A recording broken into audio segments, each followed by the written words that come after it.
Oke, kali ini kita mau ngebahas soal atau materi tentang simple present tense. Kita bedah dulu terkait tensesnya. Apa itu simple present tense? Jadi, sebelum itu, tenses itu adalah perubahan bentuk kata kerja. Nah, yang akan kita bahas itu adalah simple present tense. Simple present tense itu menyatakan kejadian di masa sekarang. Jadi kalau kita mau menyatakan suatu kejadian di masa sekarang, kita gunakan present tense. Fungsinya ada beberapa macam. Yang pertama, general truth. Artinya adalah kita mau mengungkapkan kalimat yang merupakan kebenaran umum atau kebenaran mutlak. Contohnya, bumi berevolusi mengelilingi matahari. Itu sudah mutlak. Kita nggak bisa ngomong bumi itu nggak mengelilingi matahari. Jadi itu kita pakai present tense. Kemudian repeated action, artinya adalah aktivitas sehari-hari yang kita lakukan terus-menerus. Contohnya, kita pergi ke sekolah setiap pagi. Kita melakukan itu terus-menerus. Kemudian express feeling or emotions, mengekspresikan perasaan dan emosi. Kemudian the schedule event, membicarakan acara dalam waktu dekat, dan seterusnya. Ini nggak terlalu ini sih, fungsi-fungsi ini untuk tingkat SMP biasanya ada tanda waktunya, jadi tidak perlu terlalu dibingungkan. Terus kalau misalkan kita mau menyatakan command atau instruction, itu kita juga menggunakan present tense. Contohnya, pour the juice into the cup. Jadi itu kalimat perintah gitu ya. Kemudian masing-masing tenses itu memiliki keterangan waktu atau adverb of time. Contohnya ada usually, habitually, normally, generally, itu artinya biasanya. Ada kata always, artinya selalu. Seldom atau rarely, artinya jarang. Often artinya sering. Sometimes artinya kadang-kadang. Never, tidak pernah. Hardly never, hampir tidak pernah.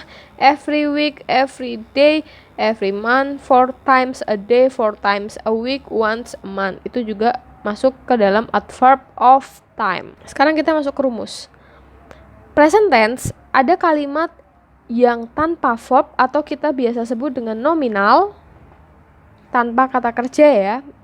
Jadi di situ kalau misalkan kalimat positif butuh subjek kemudian sama to be. To be itu pengganti verb.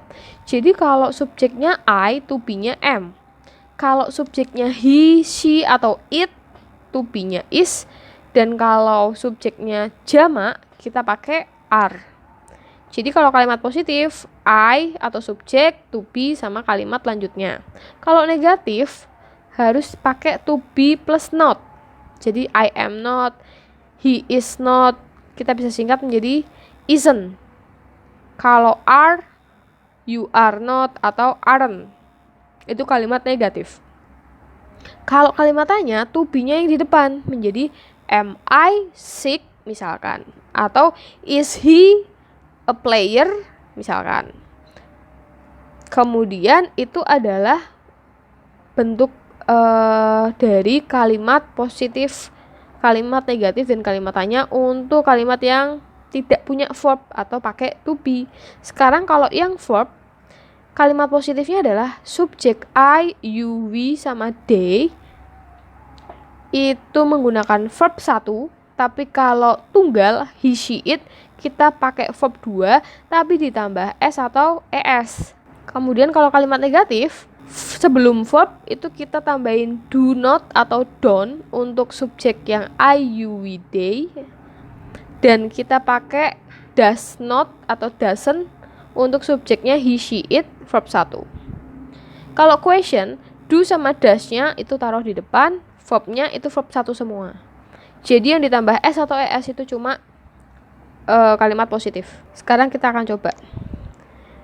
Irfan comes to the library every day. Kalimat negatifnya adalah Irfan doesn't, karena dia tunggal ya. To the library every day. Kalimat tanyanya, does Irfan, oh ini come, Does Irfan come? Kemudian yang nomor 2 ada verb, tentuin dulu itu verb atau nomina. Karena dia verb berarti kalimat negatifnya adalah Maria, dia kan tunggal, berarti kita pakai doesn't. Doesn't buy. Kalau kalimat tanyanya, does Maria buy? Kemudian yang ketiga, cari dulu itu pakai verb atau enggak. Kita pakai verb ya, speak. Maka kalimat positifnya Johan, karena dia tunggal berarti speaks, tambahin s, English well. Tanyanya, does Johan, verb 1, speak. Kalau kalimat tanyanya, sebelum itu kalimat tanya, does Santi go to school every day? Dia verb atau nomina? Dia verb. Verbnya adalah go. Berarti kalimat positifnya adalah Santi, karena tunggal berarti kita ubah menjadi goes to ... Kalimat negatifnya Santi doesn't.